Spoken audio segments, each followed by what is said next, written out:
Lecture de la compilation post-mortem des écrits de Ellen G. White intitulée Rayons de santé.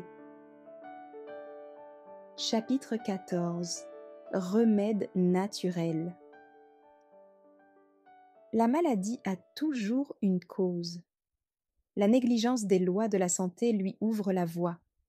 Beaucoup souffrent par suite des fautes de leurs parents. Bien qu'ils ne soient pas responsables de ce qu'ont fait ces derniers, leur devoir est néanmoins de s'assurer qu'ils ne violent pas eux-mêmes les lois de la santé, qu'ils évitent les mauvaises habitudes de leurs parents et par une façon de vivre rationnelle se placent dans les meilleures conditions possibles. Le plus grand nombre, cependant, souffre par leurs propres fautes. Ils négligent les principes de la santé dans leur manière de manger, de boire, de se vêtir et de travailler, et ces erreurs ont des conséquences inéluctables. Lorsque la maladie les surprend, au lieu d'en reconnaître la véritable cause, ils murmurent contre Dieu qu'ils rendent responsables de leurs souffrances. Le Seigneur nous a donné une certaine force vitale et des organes capables d'assurer les diverses fonctions de la vie, dans une parfaite harmonie. Si nous y prenons garde, nous maintiendrons en bon état le mécanisme délicat de notre organisme, et la santé en résultera. Mais si nous gaspillons cette force vitale, notre système nerveux fera des emprunts à ses réserves, et lorsqu'un organe sera malade, tous seront affectés. La nature supporte beaucoup d'abus sans révolte apparente, mais un jour vient où elle réagit et par un effort énergique cherche à se débarrasser des effets des mauvais traitements qu'elle a subis. C'est ce qu'on appelle la maladie, laquelle se manifeste par de la fièvre ou des douleurs. Les remèdes rationnels. Lorsqu'on abuse de la santé au point de provoquer la maladie, celui qui est atteint peut souvent faire pour lui-même ce que nul autre ne peut accomplir à sa place. Il faut d'abord s'assurer de la nature exacte de la maladie et agir intelligemment pour en faire disparaître la cause. Si le fonctionnement harmonieux du corps a été compromis par le surmenage, les excès de table ou autres irrégularités, n'essayez pas de tourner la difficulté en prenant des médicaments. Diète curative. Les excès dans le manger sont souvent une cause de maladie. Ce dont la nature a le plus besoin dans ce cas, c'est d'être délivrée de la charge excessive qui lui a été imposée. Dans beaucoup de maladies, le meilleur remède est de supprimer 1 ou 2 repas, afin que les organes digestifs surmenés puissent se reposer. Une cure de fruits pendant quelques jours produit souvent d'excellents résultats chez les intellectuels. Très souvent, la guérison est obtenue par une courte période de jeûne complet, suivie d'un régime simple et modéré, le tout secondé par les efforts de la nature. Un régime frugal pendant 1 mois ou 2 persuaderait bien des gens que le chemin du renoncement est aussi celui de la guérison. La cure de repos. Certains se rendent malades par surmenage. Pour cela, le repos complet, exempt de tout souci, accompagné d'un régime alimentaire très simple, est chose essentielle. Ceux dont le cerveau est fatigué et qui ont les nerfs ébranlés par un travail sédentaire continuel seront soulagés en faisant un séjour à la campagne, loin des complications et des soucis de la vie. Se promener dans les champs et les bois, cueillir des fleurs, écouter le chant des oiseaux, est pour eux le meilleur remède. L'emploi de l'eau. Pour les malades et pour les bien portants, l'eau pure est l'un des plus précieux bienfaits du ciel. Son emploi judicieux procure la santé. Elle est le breuvage offert par Dieu aux hommes et aux animaux. Buvez-en beaucoup. Elle aide la nature à résister à la maladie. L'application externe de l'eau est l'un des moyens les plus faciles et les plus satisfaisants pour soigner certaines maladies. Un bain froid ou neutre est un excellent tonique. Les bains chauds ouvrent les pores et facilitent l'élimination des impuretés. Pris chaud ou tiède, ils calment les nerfs et régularisent la circulation du sang. Mais beaucoup de gens n'ont jamais connu par expérience les bienfaits de l'usage de l'eau et ils la craignent. Les traitements hydrothérapiques ne sont pas assez appréciés. Il est vrai que, pour bien les appliquer, il faut faire un effort que beaucoup se refusent à fournir. Mais nul ne devrait rester dans l'ignorance ou dans l'indifférence à ce sujet. Les modes d'emploi de l'eau pour soulager ou pour combattre la maladie sont nombreux. Que chacun soit initié au plus simple. Que les mères, en particulier, sachent comment prendre soin des membres de leur famille, dans la santé comme dans la maladie. Les bienfaits de l'exercice. L'activité est la loi de notre être.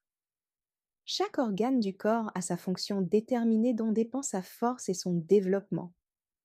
L'action normale de tous les organes donne de la vigueur, alors que l'inaction mène à la débilité et à la mort. Essayez d'immobiliser un bras quelques semaines, puis rendez-lui la liberté, et vous verrez qu'il est plus faible que celui dont vous vous êtes servi modérément pendant le même temps. L'inaction produit un effet semblable sur tout le système musculaire. C'est pourquoi elle est une cause fréquente de maladies. L'exercice stimule et régularise la circulation du sang, tandis que l'inaction ralentit et entrave les transformations qui doivent s'y produire et qui sont nécessaires à la vie et à la santé.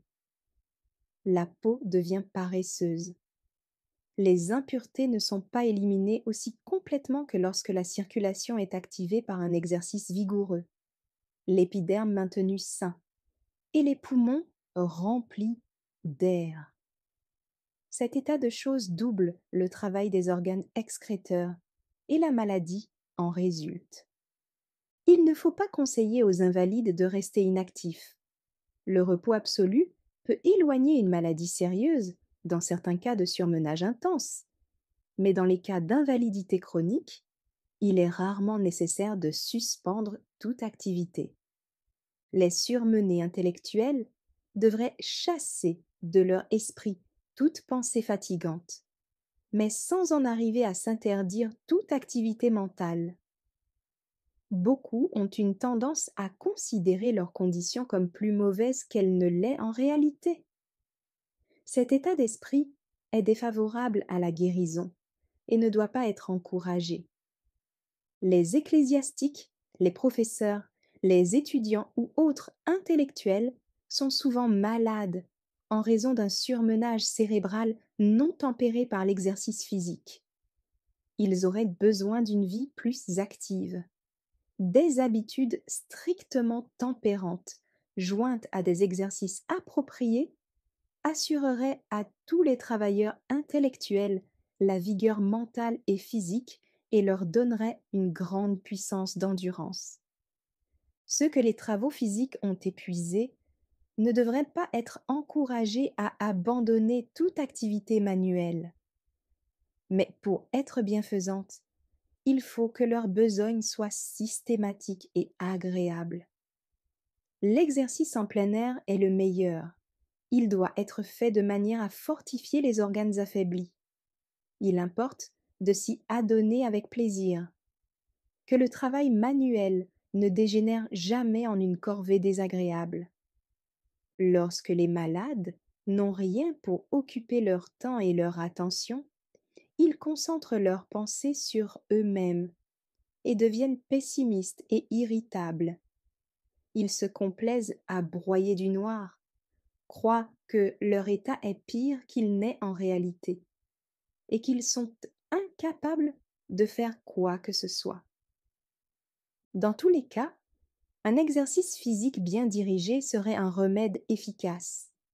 Il est même parfois indispensable à la guérison. La volonté et le travail manuel vont de pair, et ce dont les malades ont surtout besoin, c'est de force de volonté. Lorsque celle-ci est affaiblie, l'imagination s'exalte et la résistance à la maladie est impossible. L'oisiveté est le plus grand de tous les maux qui puissent affliger certains malades. Un emploi facile et utile qui ne fatigue ni l'esprit ni le corps a une heureuse influence sur l'un et l'autre. Il fortifie les muscles, améliore la circulation du sang et donne au malade la satisfaction de savoir qu'il n'est pas tout à fait inutile dans ce monde affairé.